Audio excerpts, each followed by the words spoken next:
Christmas and the New Year had been and gone, and work on the railways was returning to normal, much to the relief of the engines, as their trains during the holidays were much heavier than usual.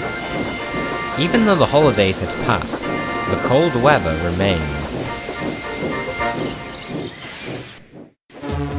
One afternoon, Daisy, the diesel railcar, was purring through the countryside.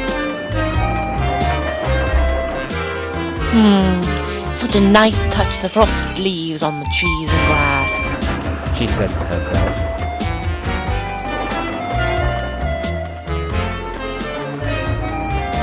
When she reached Ellsbridge, Daisy could see Toby standing just outside the station, covered in a plume of steam.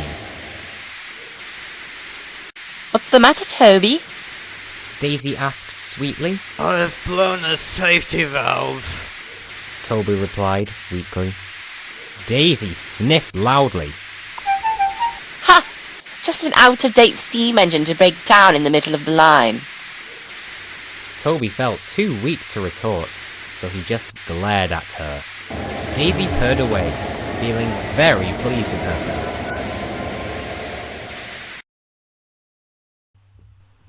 Later, when Daisy saw Thomas, she was still boasting. You wouldn't catch me breaking down like poor old Toby, she boasted.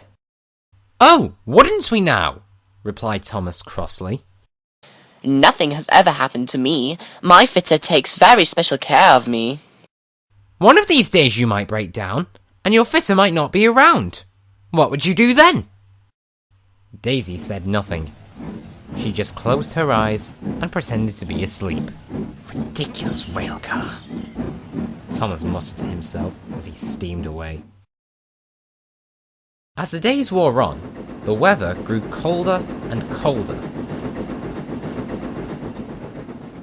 The steam engines didn't mind, as they had their warm boilers to keep them warm. Daisy, on the other hand, complained endlessly about it. I can't go out in this blasted weather, she pouted. I'm sorry, Daisy. Our passengers are waiting. We can't let them freeze, can we? I suppose not, sighed Daisy as she rumbled out of the shed. When she arrived at the station, the passengers quickly climbed inside. It wasn't yet time to leave, so the driver went to the station newsstand to buy the morning paper. Nothing ever happens to me, Daisy grinned to herself. Soon her driver returned, and it was time to leave, but when the driver pushed the starter, nothing happened. The driver tried to start it again, and again, and again, and still nothing happened. Come on, what's the hold up? I think your engine is frozen, announced the driver. Daisy gaped in horror. You mean... Yes, we are stranded. We aren't going anywhere. Oh, bother, growled Daisy. Thomas, Percy and Toby will be sure to have a good laugh at this. Daisy seethed at the platform. Thomas soon arrived to take Daisy's passengers.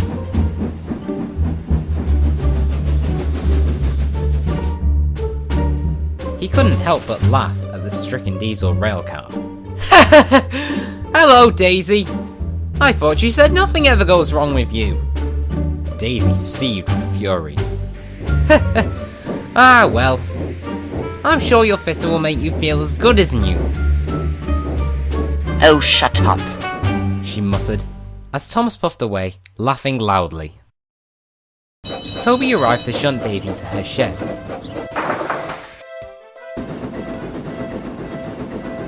She remained quiet for the whole journey.